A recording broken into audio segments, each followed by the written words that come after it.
Very much appreciated the new follow that popped up there. Thank you very much. This is your NXT Great American Bash preview.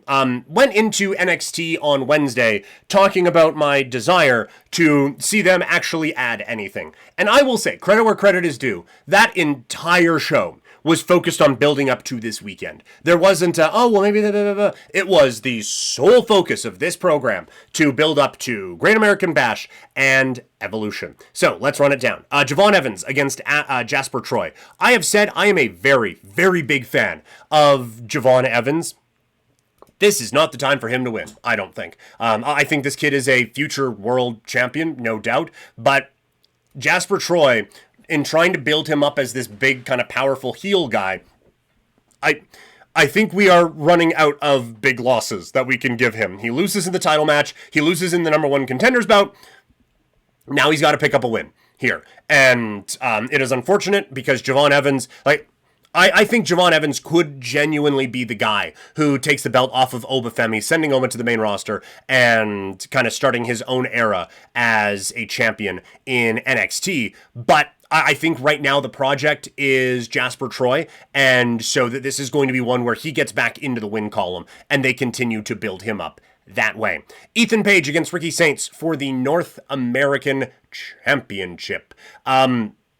NXT picks are always interesting because I could see both these guys going up to the main roster like tomorrow. And so like which one? I think Ethan Page, like again, they are both ready. It's a Falls Count Anywhere match.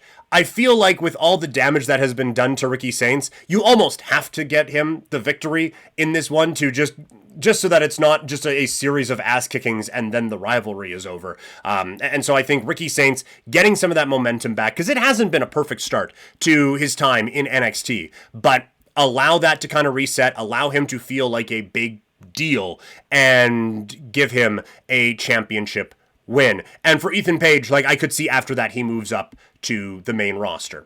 Sol Ruka taking on Izzy Dame for the Women's North American Championship.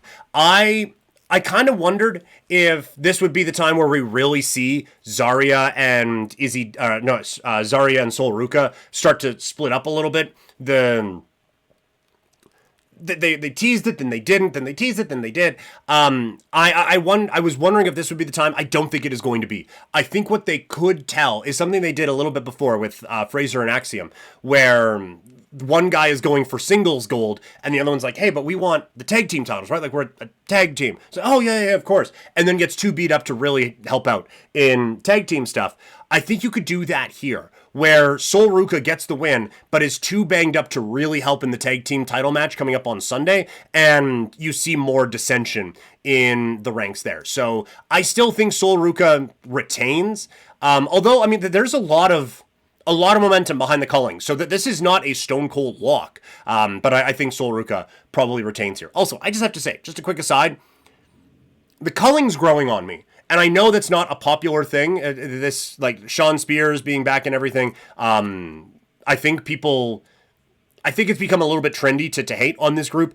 I'm really liking it. I think that it is it always the most creative? No. But I think it has been a very good way of introducing a couple of characters, and having Sean Spears be this kind of leader guy of this faction, I think is working. So that the culling has definitely hit me more than I was expecting. But I do think Sol Ruka comes away with a championship win. Jordan Grace and Blake Monroe against Fatal Influences, JC Jane, who is the NXT Women's Champion, and Fallon Henley.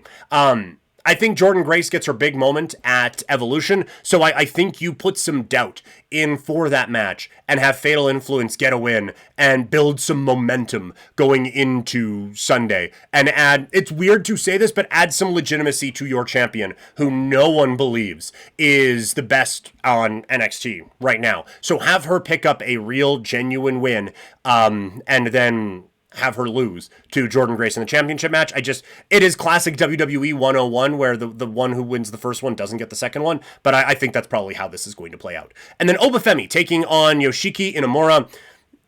Again, it is the classic NXT conundrum. Oba Femi is ready for the main roster. There is zero question that this guy is ready for that spot on the main roster. but no one on NXT is ready to take this championship from him and be the guy. I think Inamura, like I've said all week, there are some aspects of his game that I find interesting, and that he could one day be a main event level performer, at least on NXT. I just don't think he is there yet. So I don't think this is the one to be the banana peel that Oba Femi slips on his way into the main roster. I think that this is still going to be a dominant win for the ruler, who is genuinely one of my favorite performers in all of professional wrestling right now. So Oba Femi, the reign continues, in my opinion, on Saturday afternoon.